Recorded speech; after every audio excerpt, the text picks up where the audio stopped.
ऐसा बाप नहीं चाहिए।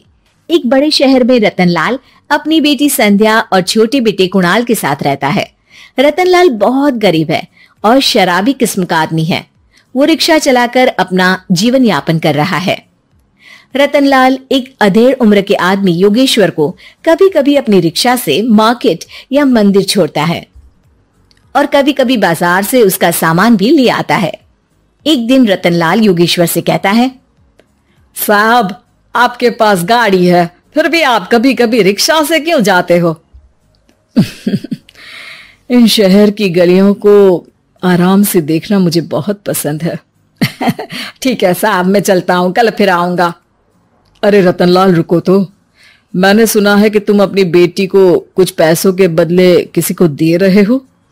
अभी किसी को बेचे नहीं तो क्या करे साहब। एक छोटा बेटा है, उसको पढ़ाना भी है, उसकी देखभाल भी करनी है, और अगर मैं बेटी को घर में रखूंगा तो उसकी शादी कैसे करूंगा साहब। तुमको कितने पैसे मिल रहे हैं? अब 50,000 साहब। देखो, मैं तुमको पूरे 20 लाख रुपए देता हूं। तुम अपनी बेटी संध्या को मुझे दे दो। हैं? 20 लाख? धन्यवाद साहब, धन्यवाद। मैं कल ही उसे आपके पास छोड़ जाऊंगा साहब। अगले दिन रतनलाल संध्या को हमेशा के लिए योगेश्वर के यहाँ छोड़ आता है और बदले में 20 लाख रुपए लेकर घर आ जाता है। रतनलाल जिंदगी में पहली बार इतने पैसे पाकर बौखला गया। उसने एक अच्छा घर लिया। कुणाल, अब हमें कोई चिंता नहीं है, तो अब अच्छे से पढ़, खूब मन लगाकर पढ़ाई करना। पापा, मुझे पढ़ाई करना अच्छा नहीं लगता। अरे तूने अगर ज्यादा बकवास की ना तो बहुत मारूंगा। कल से तू अच्छे स्कूल में जाएगा तो जाएगा, हाँ बस। कुणाल का एडमिशन एक अच्छे स्कूल में हो जाता है, लेकिन आए दिन स्कूल से शिकायत आती ही रहती है।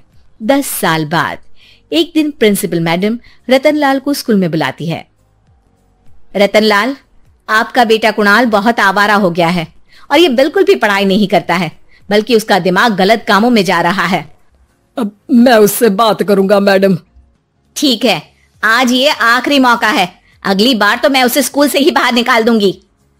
रतनलाल घर आ जाता है और कुणाल से कहता है, कुणाल बेटा, मैं तुम्हारे ऊपर इतना पैसा लगा रहा हूं, फिर भी तुम स्कूल में सही से क्यों नहीं पढ़ते हो? आप तो रहने ही दीजिए, मैं सब जानता हूं कि ये पैसा कहां से आया है, और वैसे भी अब ये पैसा मेरा है। मेरा जो भी मन होगा मैं करूंगा।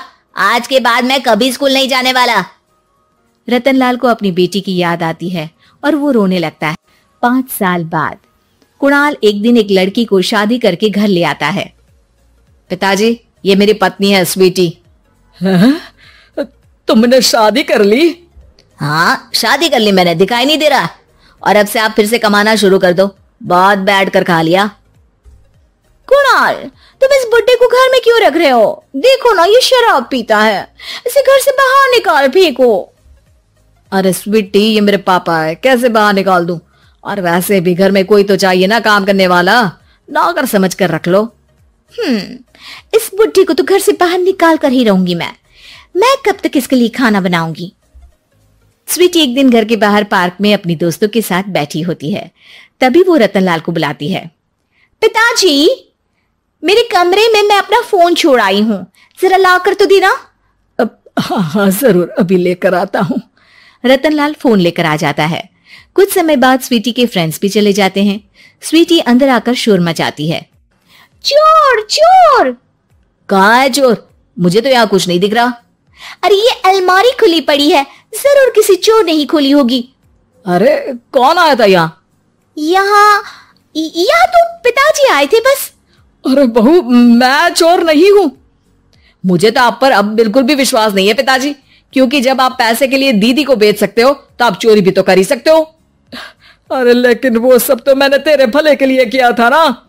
मैं तो कहती हूँ कि हमें इनकी कमरे की तलाशी लेनी चाहिए। तुम बिल्कुल सही कह रही हो, चलो।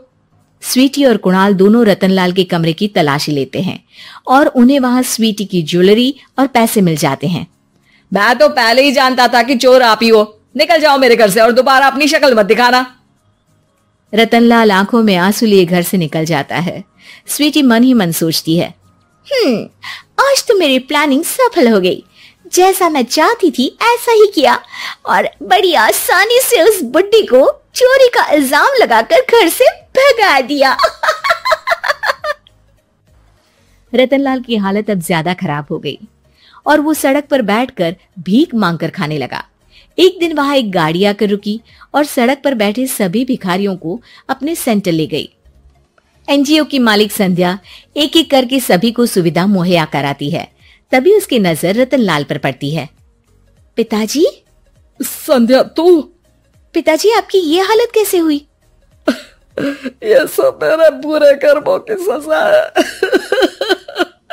जो मुझे मिल रही है। मुझे माफ कर दे बेटी।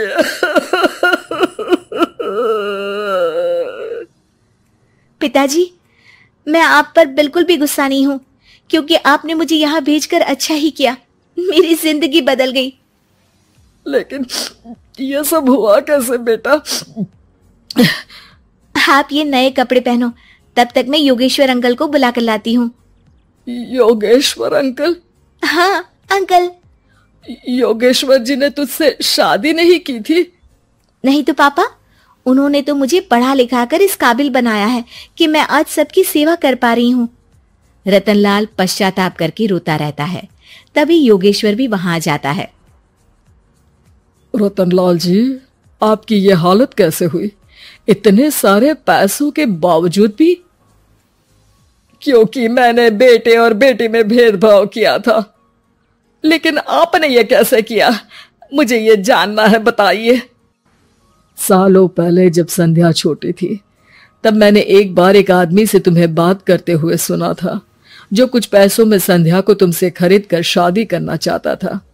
मैं उस समय एनजीओ में बच्चों के लिए ही काम कर रहा था और मैं किसी भी लड़की की जिंदगी खराब होते नहीं देख सकता था।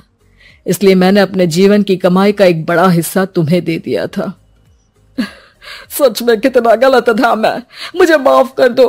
अब आप दोनों मेरे साथ घर चलो और आज मैं अपना सच्चा प्रायश्चित करना चाहता हूँ। योगेश्वर और संध्या रतनलाल के साथ घर जाते हैं। स्वीटी दरवाजा खोलती है। चोर भिखारी, तू फिर से आ गया? चल भाग यहाँ से बुड्ढे। ये घर तुम्हारे बाप का नहीं, मेरा है। बाहर निकलो यहाँ से। रतनलाल कुणाल और संध्या को घर से बाहर निकाल देता है। योगेश्वर जी, अब ये घर आपका है और अब आप यहाँ एक और एनजीओ खोल सकते हैं। शायद अब ये सच्चा प्रायश्चित है। संध्या अपने पिता के गले लग जाती है। दोस्तों, हमें उम्मीद है कि आपको हमारी ये कहानी पसंद आई होगी। कृपया हमारे चैनल को सब्सक्राइब करें और सभी अपडेट्स के लिए बेल आइकन जरूर दबाएं। और हाँ, वीडियो लाइक और शेयर करना मत भूलिएगा। Bye bye.